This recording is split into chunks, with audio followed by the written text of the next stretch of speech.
Good morning and welcome to the rebroadcast of the October webinar here in November 5th. Thank you for joining with us and having patience. We had a massive series of technical difficulties last week that we are not used to, and we have since corrected those, and we think we're good to go today.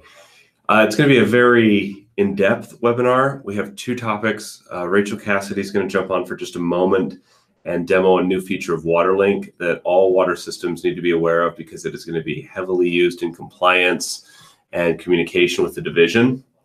And then Ying-Ying Macauley is going to present part one of a webinar series on implementing the new drinking water sizing requirements. This is HB 303, is that right, Ying-Ying? Yes. Yeah, HB 303 and how we're going to implement that. This has been one of the questions that division staff are regularly asked about. When we had our booth at the AWWA conference in Midway, I was manning the booth and was asked regularly, and I had to default to go find an engineer, or Maria's standing over there, and you can go ask her because it is definitely an engineering heavy topic, well beyond the reach of those of us who could not get through fluid dynamics. So Rachel, why don't you start us off and show this? We may do another one-off at one point just to show you all the new stuff that's happening in WaterLink. So this is just a quick preview. Okay, really quickly, I just want to show you what we've developed in WaterLink. It is a live portal document upload. One of the criticisms that we always get, and it's a valid criticism, is that, hey, Rachel, I sent you my sampling plan, but you don't show that you received it, or public notice, or whatever document we were supposed to send you. Are we good? Colts? We've lost sound. We've lost sound. I can see it on my thing. Okay. Yeah, we're good. So we have a portal upload. So what you want to do is step one, get a portal account. You go to WaterLink, click on portals or portal access instructions. This will walk you through how to get an account. Once you get an account, it has to be approved. It takes a minute. By a minute, I mean like a day.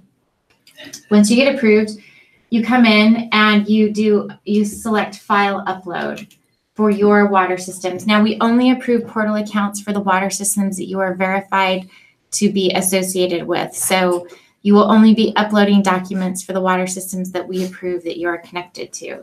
So you select the system that you're connected to, and then you select the files. So you can upload your consumer confidence report, the certification letter, DBP sampling plans, OEL reports, like copper certification and sampling plan. All of these documents that you see here, you can upload. You put in comments, you certify that you represent the system, and you select your file from your computer and save. And then it will go to our rule managers and they will approve it, in which case it will appear at the bottom of your inventory report when you are logged in. It will not be available to the public. The only report that we will have available to the public is the consumer confidence report. So if you upload your CCR and it is approved, keep in mind this will appear at the bottom of your inventory report for the public to download. So you upload your reports, they're approved. Then when you log in as a water system and you scroll down to your inventory, so I'm pretending that I'm associated with Metro, I go all the way down to the bottom of the inventory. Here's all the files that I have uploaded. So I can see that I've submitted my TCR sampling plan.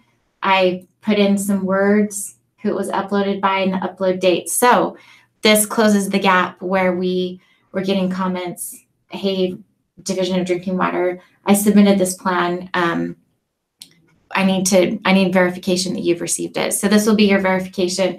You'll also be getting an email from our staff here saying this document was received, it was approved, it will now be viewable at the bottom of your inventory report, only for when you are logged in to your portal account. The public will be able to see if you've uploaded the CCR. They'll be able to click on this link and download that document and open it just for the CCR. So anyway, please use the document file upload, get a portal account first, and comments, questions, let me know.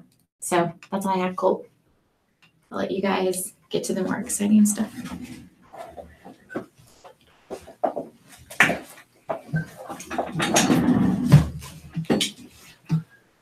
Just a reminder before Ying-Ying jumps in here and starts, the chat room is live. That is a place you can ask questions. We won't interrupt Ying-Ying. She can answer those at the end of the presentation, but that if you do have questions right now, we'll have some time for you to do that there in the chat. All right, go ahead, Ying-Ying. Thank you. All right, thank you. Hey, this is Ying-Ying Macauley. I'm the Assistant Director of Division of Drinking Water. And today I'm going to present the first part of the implementing new drinking water sizing requirement presentation. I anticipate it'll take about 30 minutes. We're going to have the part 2 scheduled in 2 weeks. I think it's November 20th, around 11 o'clock. We'll do the second half of this presentation. Today, we're going to cover the background and overview of the new minimum sizing requirement for public water system that became effective in July of 2018. And we're going to talk about the annual water use data reporting process between the water systems and 3 water agencies. In the next webinar, the part 2, we're going to talk about the Division of Drinking Water's methodology of setting the minimum sizing requirement. It could be based on the reported annual water use data by the water system, or it could be the engineering study or historical data submitted by the water system. Implementing the new minimum sizing requirements for public water system, the division staff tried very hard to come up with the implementation strategy. I hope today's presentation will provide a guidance map to help the water systems and consultants to navigate through this maze. Let's talk about the background and overview of the sizing requirements. Currently, Utah Public Water Systems minimum sizing requirement is specified in Utah Administrative Code R309510. There are 3 provisions. It regulates source capacity, storage capacity, and distribution system piping sizing requirements. In 2014, the Division of Drinking Water's regulation went through a legislative audit. And in this audit, a report was produced in December of 2014. In that report, it states that the Division of Drinking Water should reevaluate the current indoor and outdoor water use sizing standard based on actual water use data. In 2017, the Legislative Auditor's Office issued a follow-up report. In the second report, it states it is difficult to develop a new statewide standard. And he also acknowledged that Division of Drinking Water is exploring an alternative approach to regulate minimum sizing. Most importantly, it states that new legislation and rules may be required to enact a new regulatory framework, which means explore something different from the statewide standards.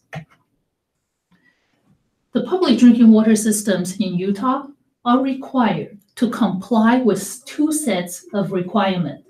The first set is the administrative rules managed by the Division of Drinking Water. The second set is a statute listed in Utah Code. The regulation or the rules usually is carried out by executive agencies such as Division of Drinking Water. And because it is implemented by Division of Drinking Water, so the Division of Drinking Water's director has the authority to grant an exception to its own rules. One example, the current minimum sizing requirement in R309510. The statute is a law enacted by a legislative body of a government, such as legislature. In this case, if a requirement is in the statute, the Division of Drinking Water's director does not have the authority to grant an exception. For example, current statute, Title 19, Chapter 4, Section 104 and 114, which both regulate the water use data reporting and minimum sizing requirement. The legislative revision to Utah Code 19-4 in 2018 has the following requirements. The first section is Section 104. It specifies community water systems serving over 500 people must report water use data to Division of Water Rights annually.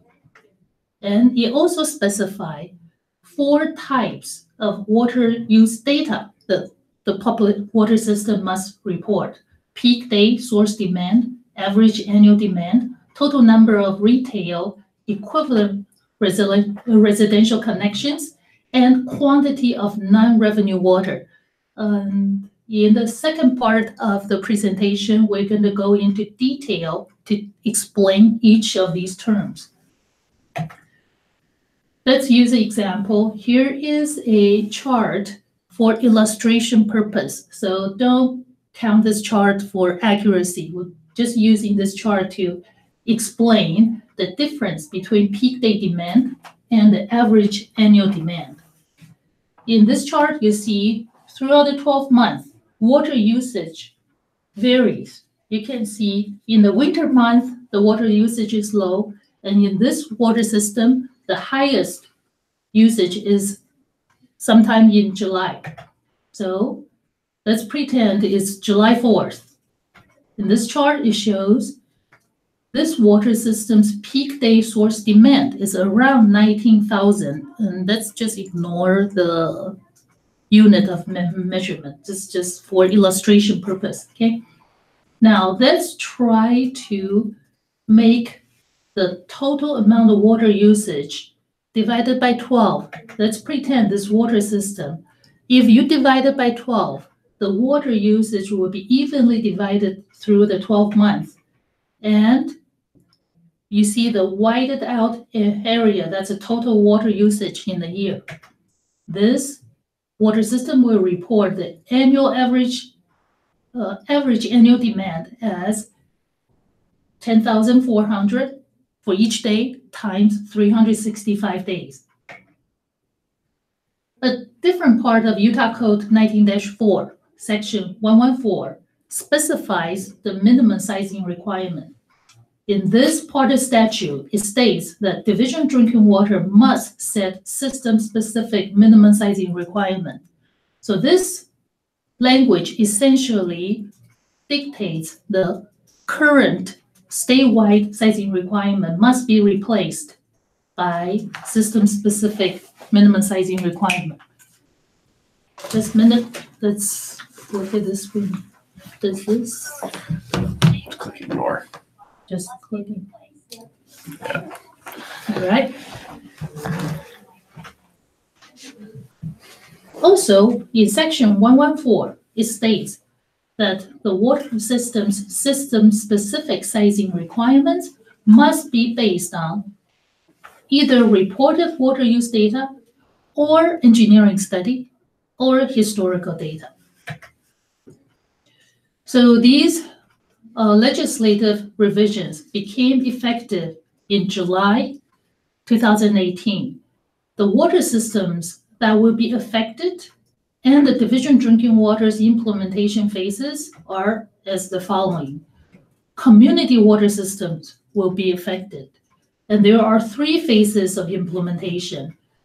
First phase is community water systems serving population over 3,300. Second phase is community water systems serving population between 500 and 3,300. And the last phase is community water systems serving less than 500 people. And here is a summary table showing the 3 phases. So for public water system serving 3,300, there's a requirement. These water systems must submit at least most recent 3 years of data to the Division of Drinking Water no later than March 1st, 2019. The next phase, community water system serving population between 500 and 3,300. The deadline is March 1st of 2023. Consequences of not reporting water use data annually. So this is talking about every year, the water systems, community water systems serving must report data to Division of Water Rights. And the statute also said it requires a certified operator or a professional engineer performing the duties of certified water operator to verify by certification or license number the accuracy of the water use data reported by a water system. So these are two separate requirements. One is report the data annually to Division of Water Rights. Second is certification of the accuracy of the water use data. Currently, Division of Drinking Water's Rule R309-400 specify that 50 points will be assessed to a water system if it fails to submit water use data required by a state agency, or if it fails to verify the accuracy of the data by including the certification. The second issue is if a water system serving more than 3,300 people, if it fails to submit at least most recent 3 years of water use data, or fails to submit an engineering study, one of these, by March 1st of 2019, the division will assess administrative points for failure to meet this requirement. Another consequence that's specified in the statute is the Division of Drinking Water must establish system-specific minimum sizing requirements. If a community water system serving over 3,300 people submits engineering plans for substantial addition or alteration after March 1st of 2019. And this, the consequence will be review of the plans for substantial addition or alteration projects will be completed only after the division has received the information necessary to establish system-specific sizing requirements. So the water systems, community water systems, if you are serving over 3,300 people, and if you know you are not able to submit 3 years of data to Division of Drinking Water to set the minimum sizing requirements, please be aware the division's review of substantial addition or alteration projects will have to be delayed until you submit the water use data. And you probably would ask, what's the definition of substantial addition or alteration? In the Division of Drinking Water's website, we have a dedicated page related to the water use data and the minimum sizing requirements. We have detailed information specified in the detailed guidance document. And to simplify the explanation, as a rule of thumb, the substantial addition or alteration is about 10% increase in the number of connections or populations. Section 114 addresses fire suppression storage. It states the director shall include necessary fire storage capacity in accordance with the state fire code adopted as determined by local fire code officials. I would like to clarify that the Division of Drinking Water's role here is to ensure adequate sizing of the storage capacity we are not the right agency to determine the fire code of requirements. The fire code requirements is determined by your local fire code officials. There is an exemption provision included in the minimum sizing section, that's a section 114, to allow wholesale water suppliers to be exempt from section 114.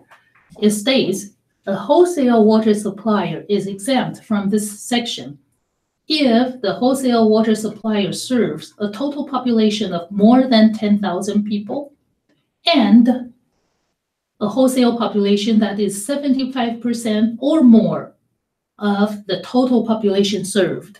If both conditions are met, then a wholesale water system is exempt from section 114, minimum sizing requirement. However, wholesale water suppliers are still required to comply with water use data reporting, which is specified in section 104. Currently, public water system minimum sizing requirements has two sets of standards.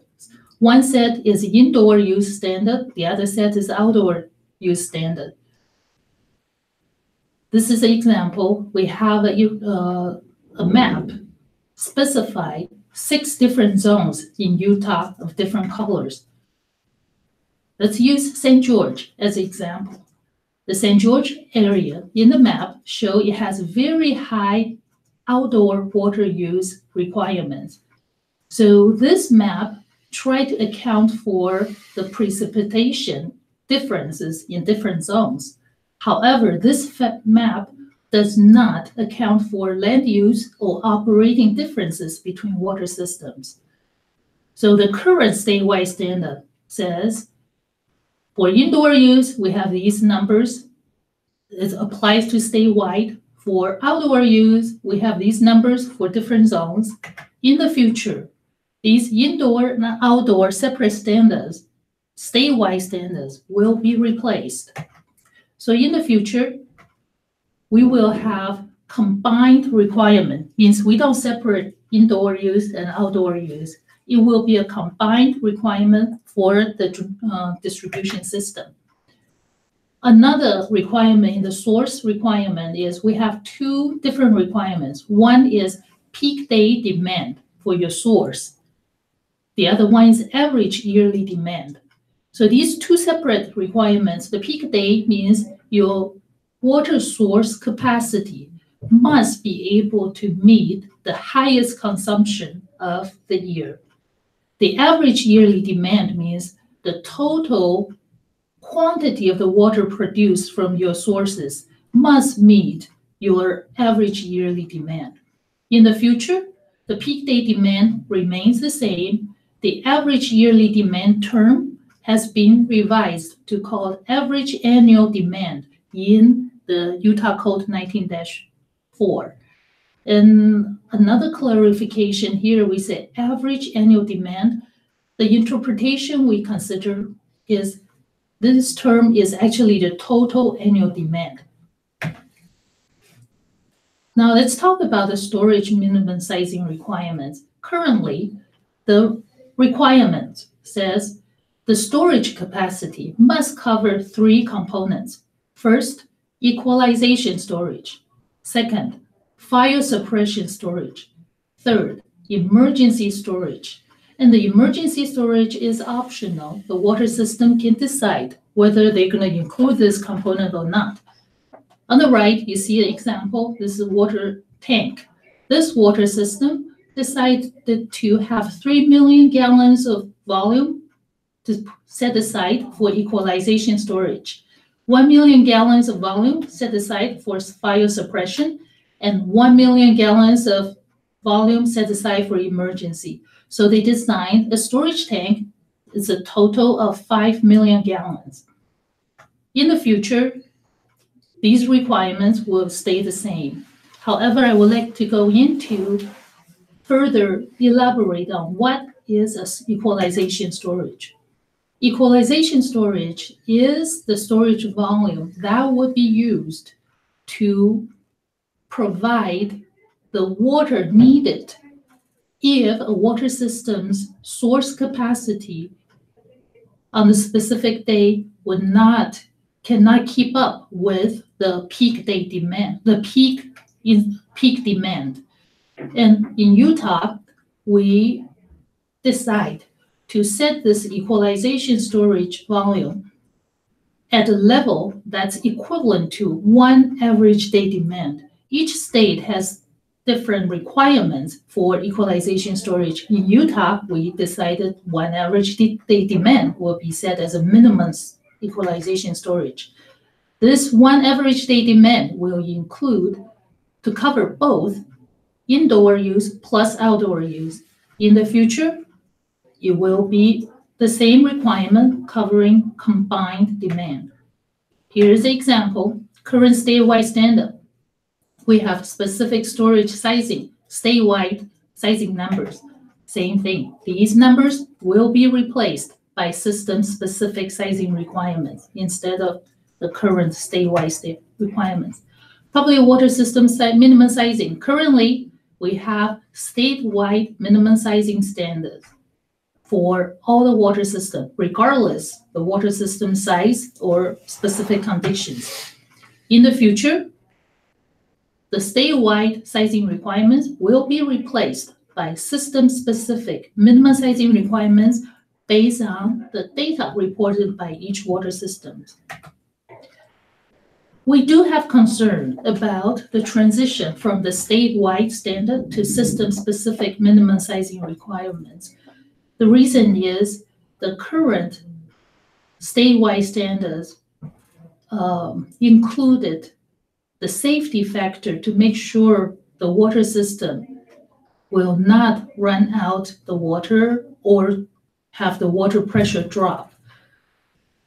So that's why we struggled, and we finally find a good way to implement the system-specific minimum sizing requirements. The detail of that, we're going to cover that in the part 2 of this presentation. I want to share an example with you. In January, Thomas Fire in California burned hundreds of homes. And Thomas Fire victims, these homeowners, they filed class action lawsuit against California Power Utility for starting the fire.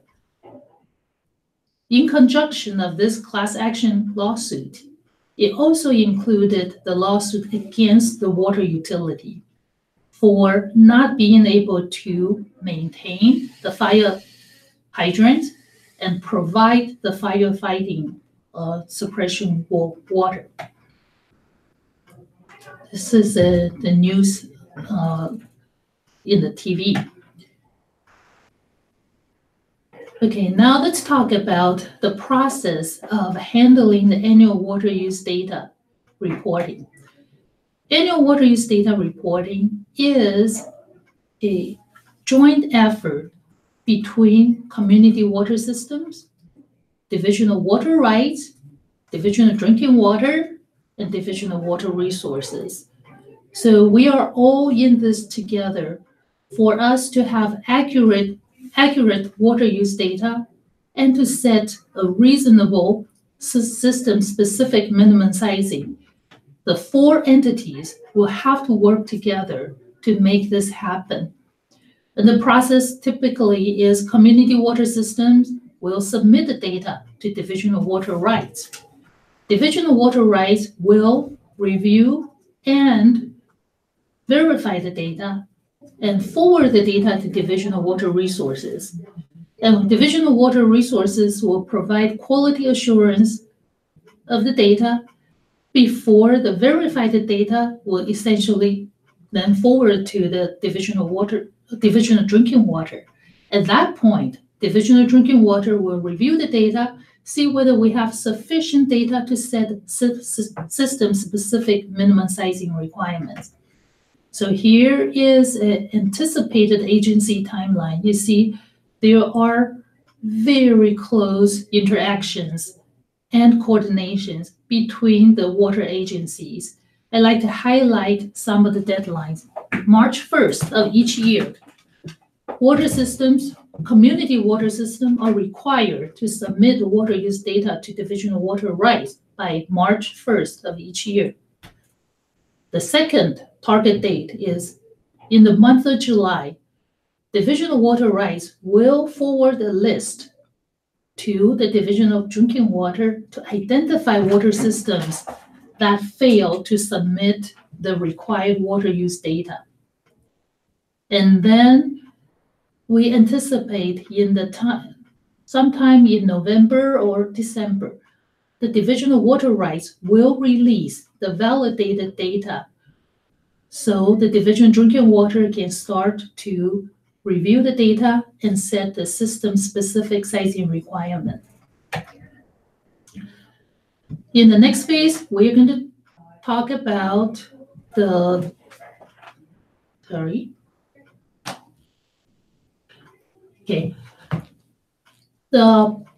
part 2, we're going to go into depth to talk about how the Division of Drinking Water will assess the minimum sizing requirements. At the same time, if you're interested, please go visit our website. In our website, we have this web page. If you click on it, it'll bring you to this page. It has detailed guidance documents for you to review. And we also have added a new page to show the special notice to the water system serving over 3,300. If you have any questions, please contact us. We'll be happy to answer your questions. And these are the contacts. And on November 20th at 11 o'clock, we will do the part 2 of this presentation. Thank you.